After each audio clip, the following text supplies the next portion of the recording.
in the hard-hit parts of the city, Indonesia's National Disaster Agency said. The joint rescue team is still searching for 3 other possible victims. The agency spokesman Agus Wibowo told media, adding that nearly 20,000 people were staying in emergency shelters. Floodwaters reached more than a meter or 3 feet in some parts of the capital, but were receding by Wednesday, a day after rescuers combed drenched districts in pontoon boats to locate vulnerable residents. Parts of the city had ground to a halt as thousands of buildings were swamped, sparking power outages and disrupting commuter trains.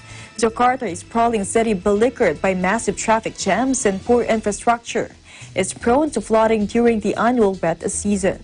Indonesian President Joko Widodo last year unveiled plans to relocate the capital to an as-yet unbuilt city on Borneo Island. Meanwhile, Thai students held a rare flash mob protest on Wednesday as anger at the dissolution of its stridently anti-military opposition party bubbles in a kingdom with a long history of raucous street politics. Universities across the country have seen a rally since the Future Forward Party was dissolved last Friday over an alleged illegal loan by its billionaire founder. The party won 6.3 million votes in elections last March, earning the loyalty of millennials with its radical agenda to expunge the powerful Thai army from politics. The flickering of protest comes after several years of quiet enforced by military rule, with groups of high school students joining the march into the streets and calls for more rallies bouncing around social media.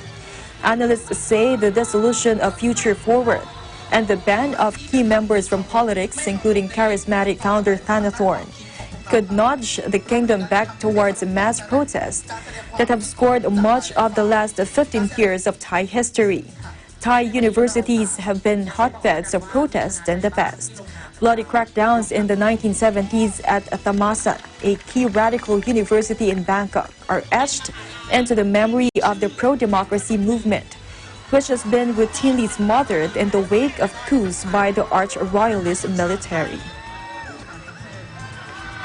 คือมันมีมานานแล้วครับตั้งหลายปีเนอะมันก็ถึงเวลาสมควรแล้วมั้งครับผมคิดว่านะใช่เพราะถ้าเกิดว่ารอนานกว่านี้เนี่ยก็อาจจะบั่นทอนหัวใจอาจจะพังมาแล้วก็ได้ประเทศของเราเนี่ยแล้วก็ถ้าเกิดว่าไม่มีใครที่ลุกขึ้นมาเพื่อแทนเพื่อตัวเราอ่ะเราก็ต้องลุกขึ้นมาเพื่ออนาคตของเราเองนานแล้วครับเห็นกันมาตลอดว่าคือทางฝั่งรัฐบาลเนี่ยพยายามใช้หลายวิธีมากเพื่อที่จะยุบพรรคอนาคตใหม่ครับซึ่งแบบครั้งนี้ก็เขาทำสำเร็จครับแล้วคือเราไม่โอเคกับเพราะว่ามันถึงจุดที่เราเนี่ยทนไม่ไหวแล้วว่าเราเนี่ยถูกกดดันถูกหลายๆอย่างอ่ะทำให้เราอ่ะได้ออกมาพูดว่าเราก็มีสิทธิเสรีภาพของเราแล้วก็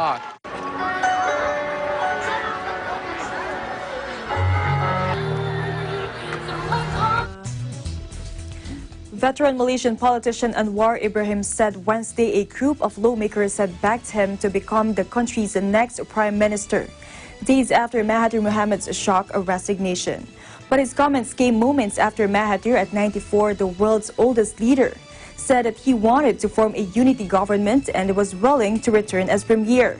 Anwar read a statement saying MPs from 3 parties that had been members of the Pact of Hope Alliance, which formed the government until Mahathir's resignation, had named him as their candidate for the premiership. Take a look.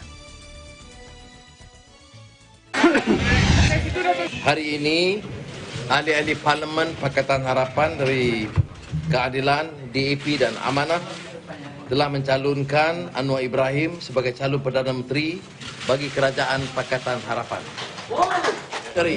On the issue of numbers, we have now surrendered or left the discretion of the Tuan Agong.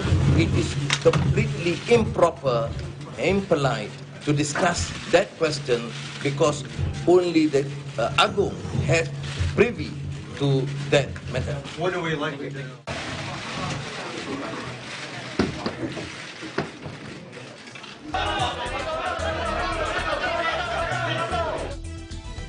In other news, a Chinese man infected with coronavirus and his wife have been charged in Singapore for lying to health authorities investigating whether they had passed the illness to others, the official said Wednesday. Singapore has recorded nearly 100 cases of the COVID-19 infection since the illness first originated in the China's city of Wuhan last December. With nearly 2,800 confirmed deaths and more than 81,000 cases worldwide. Singapore has banned the entry of visitors who have traveled through China or parts of South Korea within 2 weeks of their arrival. Hu Jun, originally from Wuhan, arrived in Singapore on January 22 and later tested positive for the illness. The 38-year-old has since recovered and been discharged from hospital. His Chinese wife, a resident of the city-state, was issued a quarantine order. Singapore's health ministry said the couple had given false information about their movements and whereabouts to officials investigating whether they could have passed the infection on to others. They were charged because of the potentially serious risk their actions had posed to public health, the ministry added.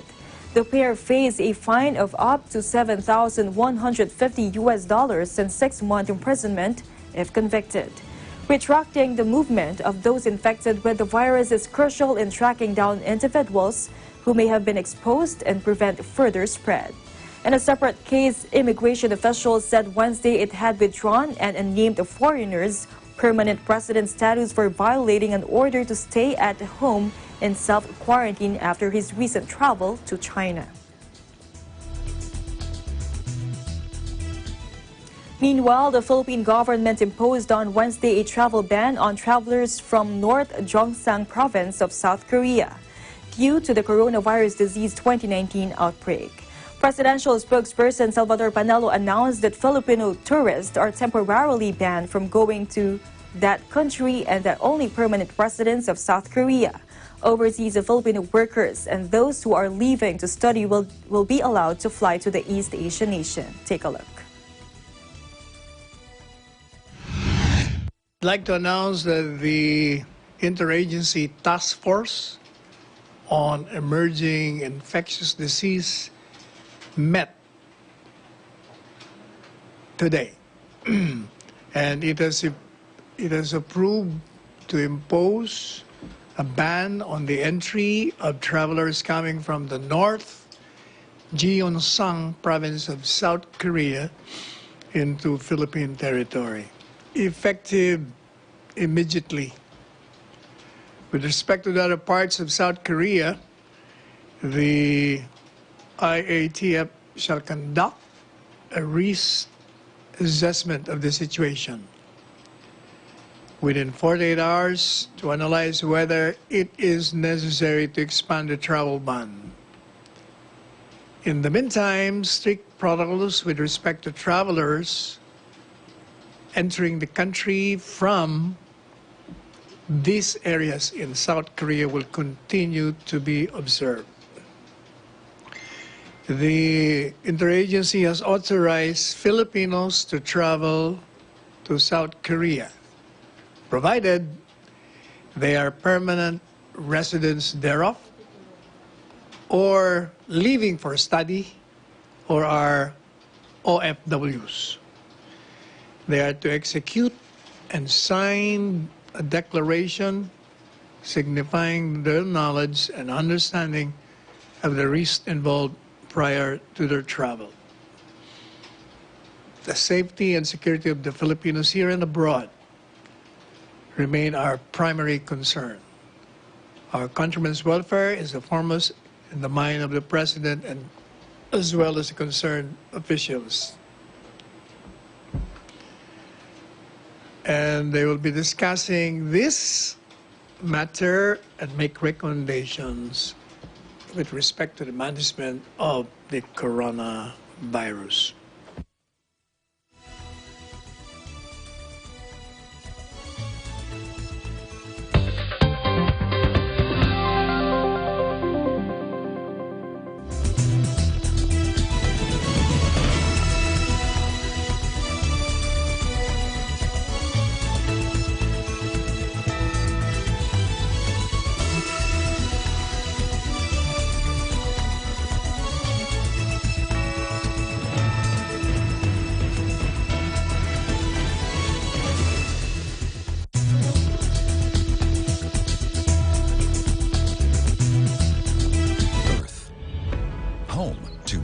wildlife species, a home worth saving. Global Ideas tells stories of creative people and innovative projects around the world. Ideas that protect the climate, boost green energy solutions, and reforestation. Using interactive content to inspire people to take action. Global Ideas, the environment series of Global 3000. Innovation, digital disruption, globalization. Startups, micro, small and medium enterprises, as well as large corporations all face interesting challenges in the market today. Peek into the world of exciting opportunities and partnerships to drive growth with the latest business news and information. We are open for business. Join the conversations to create a more vibrant environment for entrepreneurship. Catch Open for Business every Saturday from 5 to 6 p.m.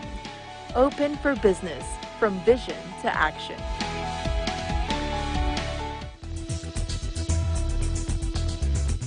Welcome back. Hogs that are free from African swine fever or ASF should be properly branded to prevent further contamination and hasten the flow of pork and products in the country, President Rodrigo Duterte said on Wednesday. Duterte said he asked the Department of Agriculture Secretary William Dar to put in place measures to prevent the spread of ASF. He acknowledged that local governments have been strict in the transport of pork and pork products.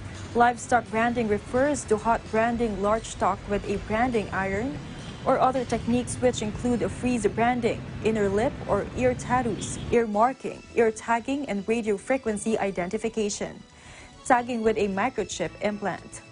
Branding of livestock for sale or slaughter is an essential part of monitoring for diseases and chemical residues. In a television interview, Dar said Duterte will issue an executive order to speed up the movement of pigs and pork products in the Philippines.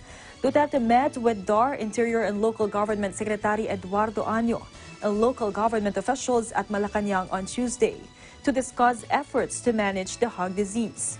Earlier this month, he ordered all government agencies and local government units to ensure the strict implementation of DA's nationwide zoning plan. An administrative order or AO-22 signed on February 5, Duterte directed all concerned government agencies, offices and instrumentalities, as well as LGUs, to strictly implement and ensure compliance with the National Zoning and Movement Plan for the Prevention and Control of ASF, as contained under DA Administrative Circular Number 12. To date, ASF is estimated to have affected more than 20 million pigs in Asia since 2018 and has caused serious economic and production losses in the affected countries. Meralco Powergen Corp, or MGen, is delaying the commissioning of two solar projects in the latter part of the year. Its President and Chief Executive Officer Rogelio Singson said in Manila Electric Company's or Meralco media briefing. Singson said these solar projects are in Tarlac and Bulacan with a combined capacity of 135 megawatts. Singson said the photovoltaic panels from China are not yet shipped out due to the coronavirus disease 2019. Only 30% of the solar panels for the Tarlac project was delivered. Chinese engineers contracted by MGen for the Bulacan solar project could not come to the Philippines yet as the government still imposes a travel ban to and from China, as well as Hong Kong and Macau to prevent the spread of the COVID-19. Meanwhile, ASEAN and Canada reiterated commitment to deepen their enhanced partnership at the 8th meeting of the ASEAN-Canada Joint Cooperation Committee, held at the ASEAN Secretariat. At the meeting, officials from both sides noted that the long-standing partnership has expanded to cover a wide spectrum of areas under the three ASEAN community pillars. They noted that the ASEAN-Canada Plan of Action 2016 to 2020 has been fully implemented in its final year. Both sides look forward to the finalization of the new Plan of Action 2021 to 2025 that will continue to support ASEAN's community-building efforts toward a more integrated, secure, and prosperous region. Officials from both sides agreed to put emphasis on key priority areas, such as cybersecurity and transnational crimes. connectivity through innovative financing for infrastructure development, trade and investment, including the possibility of an ASEAN-Canada free trade agreement, gender mainstreaming, and women empowerment. Issues such as the women, peace and security agenda, migrant workers, MSMEs, mitigation of biological threats, including efforts to tackle the emerging threats such as COVID-19 outbreak, were also placed as priority issues. ASEAN officials appreciated Canada's development support through the Canada-ASEAN Scholarships and Educational Exchanges for Development or SEED initiative. The initiative was acknowledged to have contributed to the human capital development as well as people-to-people linkages in the region. ASEAN also encouraged Canada to establish an ASEAN-Canada dedicated fund to support collaborative programs and to undertake more initiatives that are regional in nature.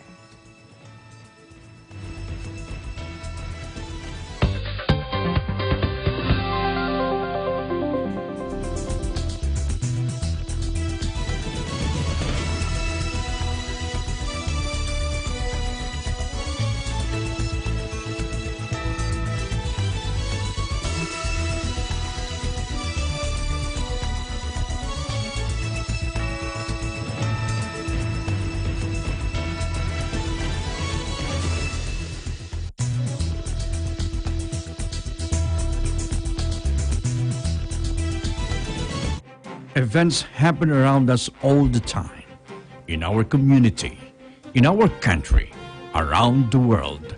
Events that affect people, move communities, or simply inspire us. Interesting events that people need to know.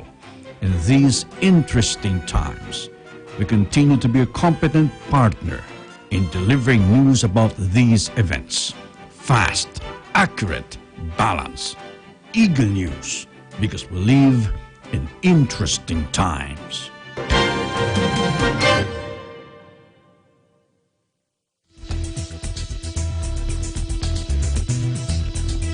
Welcome back. The ambassador of Y Manalo Foundation conducted a series of international aid to humanity events in Andhra Pradesh, where it also distributed financial aid to some Indian organizations. Ambassador Mazumdar welcomed the growing INC mission in his country and also noted its expansion all over the world. The INC, under the stewardship of the INC Executive Minister Brother Eduardo V. Manalo, has now spread in 157 countries and territories. The head of the INC Overseas Mission, Brother Joel San Pedro, said the church is also sending more ministers to India to attend the growing membership there. After the courtesy call on the INC Executive Minister, Ambassador Mazumdar was warmly greeted by the INC brethren, waving flaglets of India and of the INC. Ambassador Mazumdar joined the Indian Foreign Service in 1989 and was assigned as the Indian ambassador to the Philippines in 2017. Before this, he served as the head of the Southern Division in the Ministry of External Affairs of India, looking after bilateral relations with countries in Southeast Asia, as well as Australia, New Zealand, and the Pacific Island countries. He has earlier served in various diplomatic capacities in Hong Kong, Beijing, Chittagong, New York, Cairo, and as Deputy Chief of Mission in Beijing and in Kathmandu.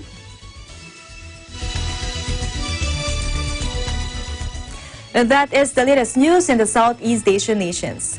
Stay updated about the ASEAN region. I'm Judith Yamera, and I'm one with 25.